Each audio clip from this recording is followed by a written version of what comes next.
Hi, boys and girls. I hope you're finding Otzi super interesting and that you had a good day on Wednesday and they were able to catch up a little bit. And I'm assuming, from what I've noticed, that everyone has been turning in their investigation with their notes that was due yesterday. So thank you for doing that. Looking forward to moving on to today's activity. Today is Thursday and we're going to finish our crime scene investigation of Mr. Otzi. Kind of wondering what your opinion is of Mr. Otzi. Miss Richards and I wish that we could be in class with you, asking you, finding out what your thoughts and ideas are. Is he a good guy? Is he a bad guy? Is he just a normal Neolithic guy trying to make a living, trying to survive? Kind of curious what conclusions you guys are starting to draw. So, I want to show you a couple things that you would have noticed when you did your investigation on Tuesday and Wednesday. Let's jump over to the geohistogram. So, we know that Mr. Otzi was found in Europe. And we know that Mr. Otzi is about 5,300 years old.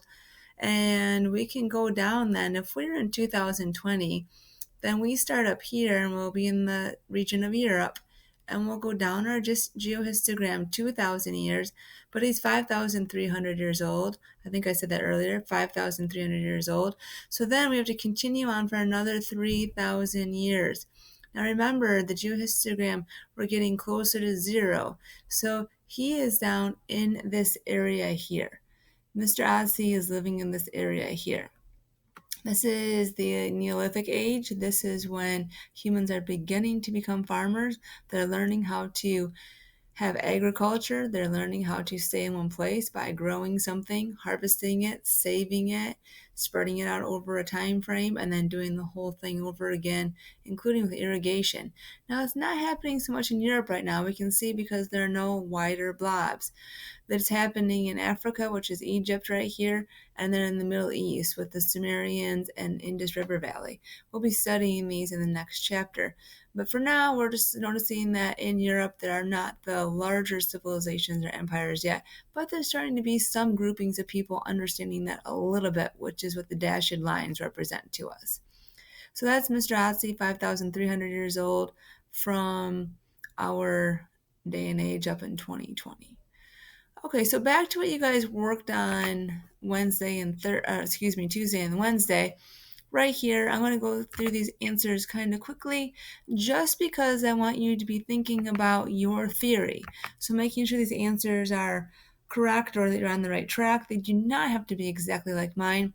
I'm going to give you some things you might have written more, you might have written a little less in some spots, and that's okay. But if there's anything you want to add on to it, you may do that either with a pencil and paper or jot it down later in your computer. You don't really need your computer out right now. Just kind of remember what we're thinking about and going through here. So, where was he discovered? He was discovered in 1991, just as a side note, in the mountains between Austria and Italy. We saw the map. This is specifically where he was found, in that valley. The valley was important because the glacier protected him in that area. They kept him frozen. And remember to go back to the map if you want to see the specifics on that. That map really helps to put things into perspective. One of the problems with recovering his body was that there's no helicopters available. Why did Otzi remain intact? Because he was a mummy that was mummified naturally as a wet mummy. And so that's different than what we find in Egypt in the tombs. They're mummified also, but in a different way. Plus, all of his organs were intact and all of his stuff. Do you guys remember that his nails had fallen off, but they'd actually found some nails near him, and they were able to identify those and then analyze them as well. So that glacier really helped to keep things near him and intact.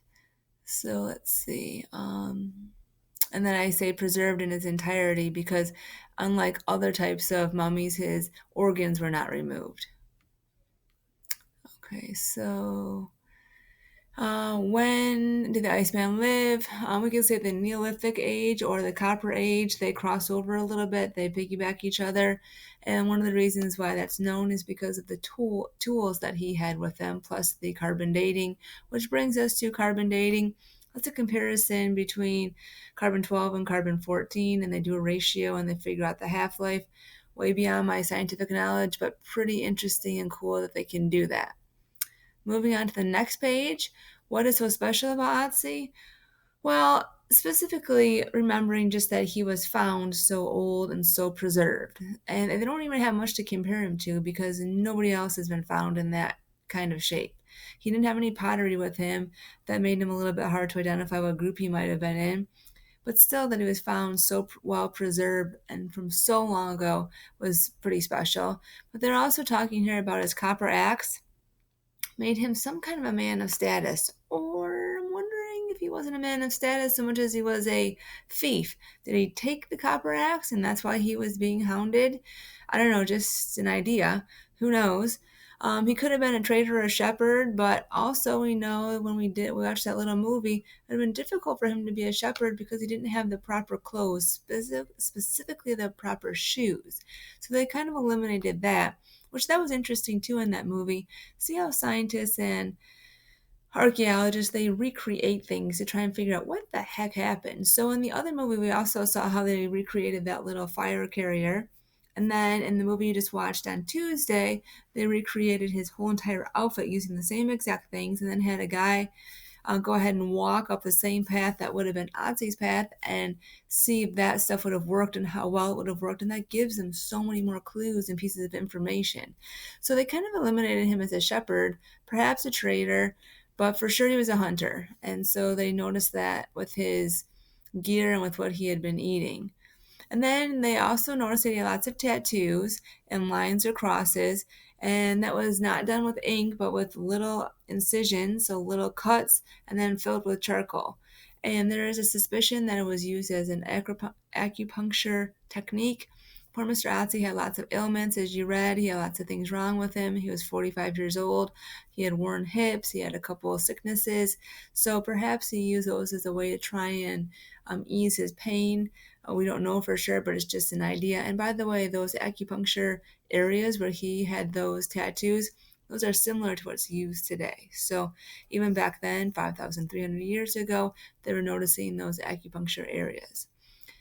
And then it says, how did Otzi die and when did he die? So there's an arrowhead that hit an artery that caused him to bleed to death.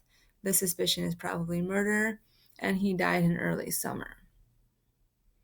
And then why was his axe so important? Because it was made of copper, and that was unique. It would have been expensive and it would have been different, and certainly not something that most people had.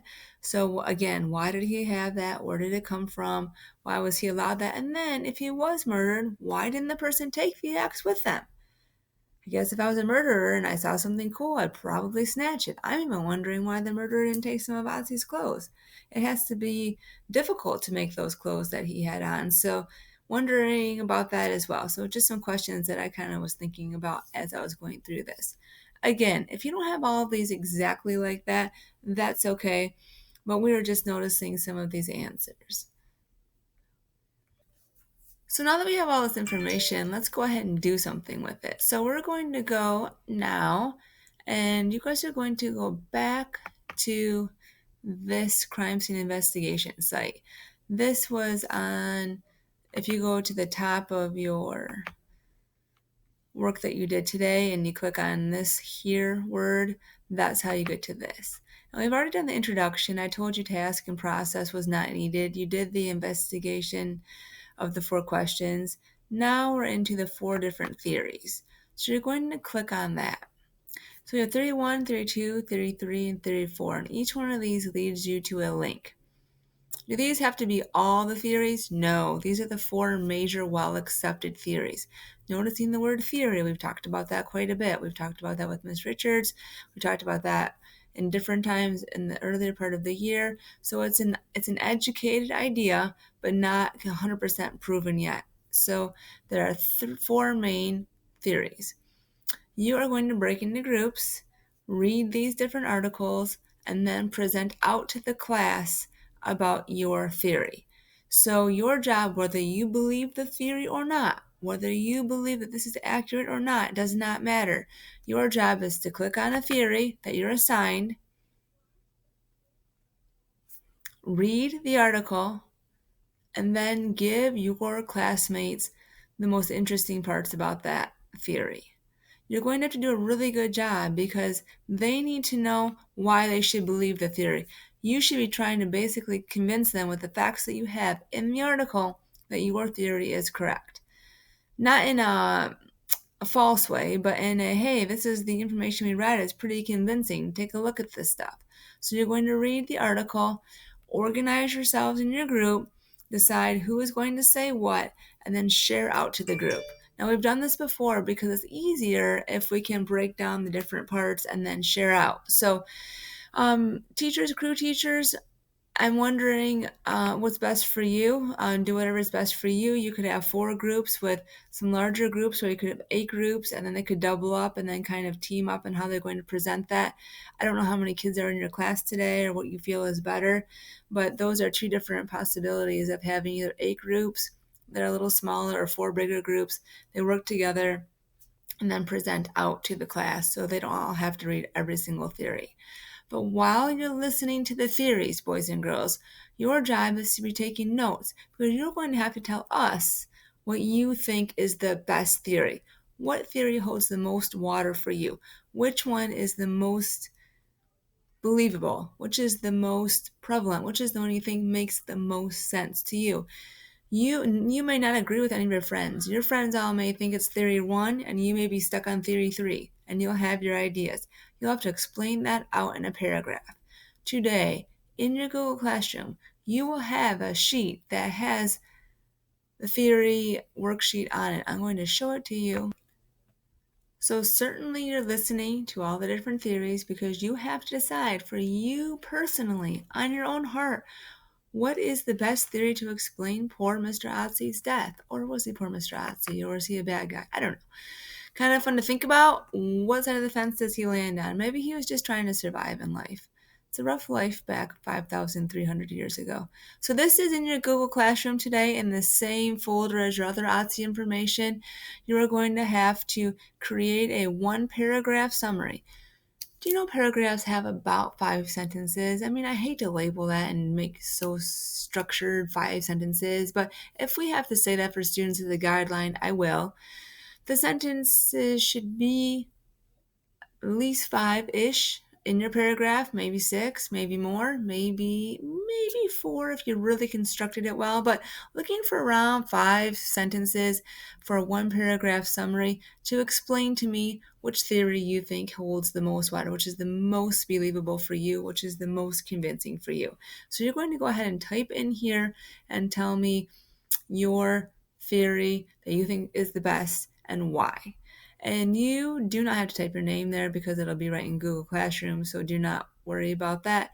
But this is where you'll type your sentences to explain to us why you think your theory is the correct theory. Please make sure to use your evidence correctly. Please make sure to use your thoughts from what you've done here. You've got information from your original investigation. You've got some thoughts here. And then, of course, you've got the ideas from the actual theories. You've listened to those different theories. The other thing that you can do, let's just say that your teammates are going over theory 2. And that's pretty good. I think I'm pretty on this theory too. So you might want to go to that and click on that theory and then read about it yourself. Or at least find a couple things and double check. Like, wait a minute, what did they say about him being a mummy? So you may want to double check some things and go back and check it out. So this is theory 2, I think it was. Then there's 3 and 4. And then you will go to your particular spot in Google Classroom and you will write about what happened to poor Mr. Otzi. Remember, I just want to go over this with you again, that the theories are listed in the website that comes from the word here at the top of your original assignment. So where are the theories that you have to read? Go to your original assignment, click the word here, that will take you to this right here, and then you click on this. 4 different theories. So hopefully you can find that. You guys are good problem solvers. And then you're going to break up into groups of either 4 or 8, depending on how your crew teacher decides. Either larger groups or smaller groups. You're going to work as a team to read through the theory you are assigned. Then you're going to share out to the whole group so the whole group can understand your theory. And then as you're listening, you're deciding, 31, 32, 33, 34. What is the best one that I believe probably happened? And then you go to your Google Classroom and you write your one paragraph summary here of about 5 sentences with capitals and punctuation, and you turn that in. And this is due Wednesday. No, not Wednesday. We already passed Wednesday. This is due Friday at 11:59. So this is due on Friday night, 11:59 in Google Classroom. Please submit that. Okay, boys and girls, I think that it will do our investigation about Mr. Otzi. We've learned a few more things, and the truth is there's a lot more out there. You guys can do more and more investigating if you want, if something interests you, if there's a branch of it that interests you, when you're looking over those different theories, if there's something that doesn't add up or you think there's a combination that might be good, you can do more investigating. There's lots of different websites about this stuff out there.